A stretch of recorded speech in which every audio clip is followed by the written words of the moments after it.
Hello, Ian Saw, Chairman of TFGA with your weekly wrap. I just want to be able to talk today about the benefits of being a member of TFGA and how your voice is then heard on the national stage. And I'd like to use an example of two issues. One's the fuel tax credit scheme, and there was talk that that was going to be increased by the federal government. The National Farmers Federation, the Minerals Council, supported by state farming organisations like TFGA, lobbied very hard to make sure that that didn't happen. Quite ridiculous to have a tax on vehicles that don't go on the roads. In essence, that ends up being a tax on food, and especially in a time of economic uncertainty in Australia and overseas with rising input costs. We understand now that that decision has been changed, which is all for the better.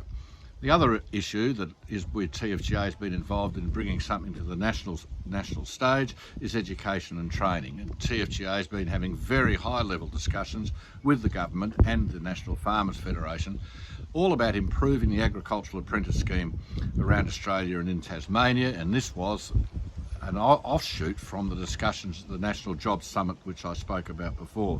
So now what TFGA are doing is we're asking for your input. If you're a member of TFGA, here's an opportunity for you to have input into policy. So we'd like to hear your views on education and training in Tasmania, what will work, what won't work. So please call the office, make an appointment and start talking about the issues that are going to affect you.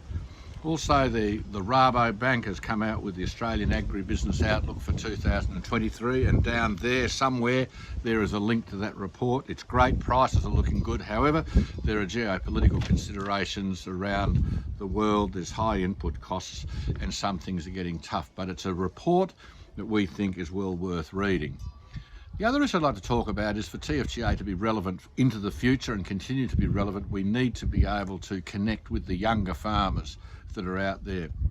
We know that younger farmers use a lot of social media platforms to gather information and converse. So could I ask you, if you've got networks of younger farmers, if you've got younger farmers that you know of, share whatever social media platform you're hearing me on, could share it to the younger farmers so that we can make sure that we're engaging with the younger farmers, vitally important for the future of TFGA.